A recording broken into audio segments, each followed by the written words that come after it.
It's clear to us that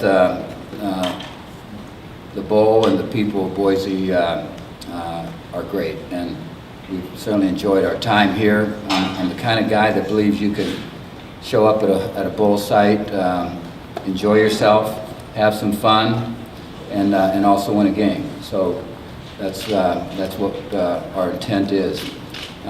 We've got a football team that I think has played very well throughout the course of most of the year. Started off great with 3 wins right out of the box. Beat a very good Marshall team, something like 44-7, so we were on a pretty good roll. Went to Rutgers, lost that, then came back, beat Kent State, and then lost 2 very, very close MAC games. And this is where I think I give our team a lot of credit, because at that point in time, it could have been a situation where we struggled coming out of that. But they did not let that happen. We went on a roll, have been able to play well enough to have 9 wins, hopefully the 10th, be in a great bowl, and would also like to thank Ken and all the bowl committee for what they have done for us during our time here. They definitely have a great running attack. I think they're something like 7th in the nation in yards per game. They have their O-line works well together. Their tight ends are good blockers. They have obviously the Conference Player of the Year running back, as well as good backups that are also able to get yards, and their quarterback's not afraid to pull it and run it. So they'll line up. It's not they try to misdirect you, try to get you to line up wrong, and they're just very assignment oriented. Like when it comes to their run blocking, they're just hard-nosed team that tries to run the ball at you. So that's definitely one of our main goals, is to try to come out, stop the run, and try to force them into passing situations and 3rd and longs. Then let me follow up. You have stopped, 5 opponents under 100 yards rushing. Is that a strength, you feel like, of your defense, your rushing defense? It is one of the strengths of our defense, and I think that just kind of comes back to the main part that is always our number one goal leading up to every game, whether it's a team that passes the ball 50 times a game or a team that runs it every down. Our number one goal is to always stop the run. So if we can kind of try to make a team more one-dimensional, then we'll definitely do that. They've got a great front 7, and in the secondary too, they do a good job of covering and stuff. And we're going to have a tough task, and I think we'll be able to take some shots down the field though. But if anything that stands out, the front 7, they got a good linebacker and a good defensive tackle. So I think we'll have our hands full there. He's what you look for in your running back. I've seen a lot of good running backs over the years. A lot of them great, and he matches up with that. Around 5'11", right around 218. In my mind, kind of the ideal size for a running back if he's got great toughness and got great speed, which he has. I'm always a guy that looks at yards per carry, because you can give a back a ton of carries and he'll get a ton of yards. But when you're averaging 6.2 yards a carry as he is, then that tells you a great deal about what he is all about in terms of not only being a runner that's going to be able to get the tough yardage, but he's a guy that could break a long play at any time. And so he's certainly the catalyst of what they're all about offensively. And he, as I look at running backs throughout this season, could very well be the best running back that we will have faced. Not get down. Yeah. Well, in building a program, which this team is doing at Ohio University, and the teams prior to this team, since we arrived in 2005 as a coaching staff, our whole goal was to play as well as we can play every time we step on the field. And it's clear to me as I look through my time as a head coach and an assistant coach that it's the ability to move forward that's going to enable you to win football games on a consistent level. And that ability to move forward means moving forward after a big win and not letting yourself get complacent and all of a sudden thinking you're pretty good and then go out and not play very well the next week.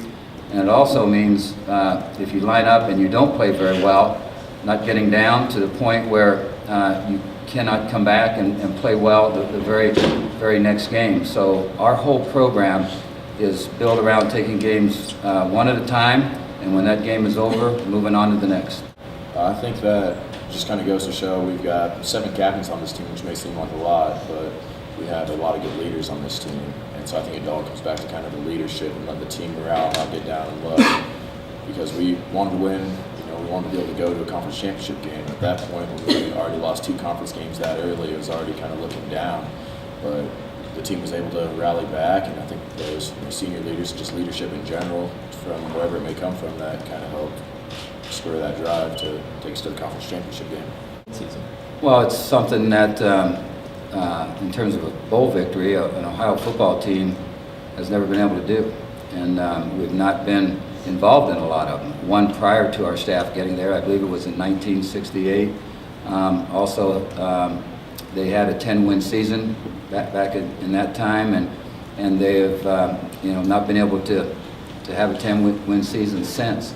I don't know. This is the third or so nine wins that we have had somewhere there. I don't even look at that much, but I do know that 10 is kind of a magic number for the Ohio University program and breaking a barrier. And that's what we want to do. We want to break down barriers and want to be able to not just get to conference championship games, but to win them. We didn't quite get that done this past game, but we were very, very close. We don't want to just get to bowl games. We want to win bowl games. And so there's a lot of things that these seniors have done through their time in our program to move our program forward. We decided at the beginning of the year, early in the summer, that we wanted to zero in on some of those things that no one's ever been able to do at Ohio and get that beat down. Oh, it's great. He's meant so much to me, and not only him, but all the other guys around me. They've what made my season so special, and what made the team's season so special. And he's a big part of our offense, and one of the best receivers I've ever thrown to, and just a great guy too. Yeah, we have a lot of zone read type plays, and of course the option. But if my first in the passing game, if my first and second read's not there, I'm gonna look to scramble and find someone down the field. But if not, then take off. And if anything, we have a lot of zone read and option. Yeah, we do have a lot of experience on our offensive line. Me and AJ Strum, our senior tackles, we've started probably somewhere around the past 40 games together. The inside guys, Herman has started every game with me. He's my right guard. And Skyler started, all last year. And then we also had 2 guards with a lot of game experience. So we returned a very experienced offensive line, and we were able to pick up from last season and get better throughout the course of the season. So the experience that we had was beneficial. Yeah, I don't think there's any question. I think both teams in this bowl have outstanding offensive lines, and you probably, if you look around the country as to the teams that are in bowls, you usually don't get there unless you have the guys up front getting things done for you. And we've been fortunate to be able to have guys like Joe, who's played many games for us and have the experience. And we still, even though we're losing both tackles, we're still bringing back a lot of guys. And so I think the offensive line is going to be a strong point for us for years to come. And when you recruit, obviously you like to recruit the guys that can throw the TD passes and catch the TD passes and run it in the end zone. But you don't get that done unless you have the guys up front. And I think everybody in this business knows that. And we're fortunate to have the kind of offensive line that we do have. One other question for you, Coach. Your secondary has picked off a lot of passes. You look turnover-wise, you have many more turnovers than Utah State's defense does going into the game. Could you talk a little bit about the ball hawks? They've been really good at making interceptions. What? Yeah, we have, I think maybe you mentioned or someone mentioned that there's 5 teams that have not run for over 100 yards, so people are putting the ball in the air.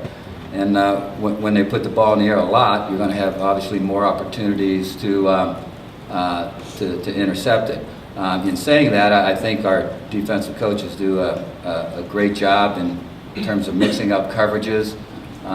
We're fortunate to have the quality of athletes that we have in the secondary, and we've force some throws. You know, we're not a team that, if you look at the number of sacks, tackles for losses, there are teams out there that have certainly done that better than us or have gotten more than us in that area.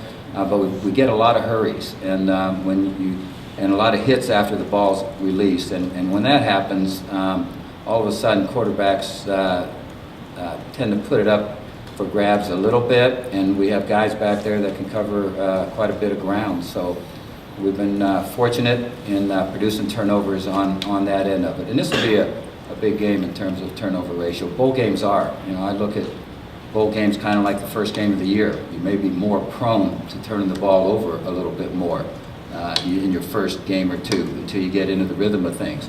Both teams sometimes have some time off and you get them back and you have to kind of start all over again. So that'll be an important issue in this game.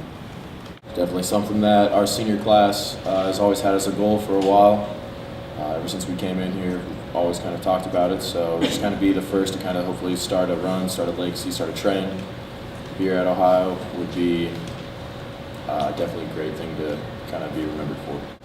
This is huge for us. I mean, 10 wins and a bowl win were two of our team goals beginning of the season. And right now, with this win, they're both attainable. As a senior, I'd love to go out winning this game and setting our program up for future excellence. I knew we were going to have a good offense, and you know, I knew I had to come in and you know, just be the right guy for the offense and stuff, and just be able to distribute the ball and, you know, just manage the game well. And, you know, I feel like I really have exceeded expectations, and you know, but I give a lot of credit to the guys around me. They've allowed that to happen, and you know, the guys up front and all of our playmakers and stuff have allowed that to happen, and it's just been a great season. I'll say one thing. You know, it's been a great atmosphere here, and all the things they've had to offer, and the people are just so nice here, and it's been a wonderful stay so far. You know, he's a definite weapon for us. He has won football games on the last kick of the game, the last second of the game. He's a very collected young man. He's got an attitude about him of toughness, and he's athletic, and so in kicking off, he could make the game-saving tackle on a kickoff return, and they would be a great tackle. And he's that kind of a guy. Our players look at him as just a strong, physical, tough-minded football player, and that's a good thing to have as a kicker.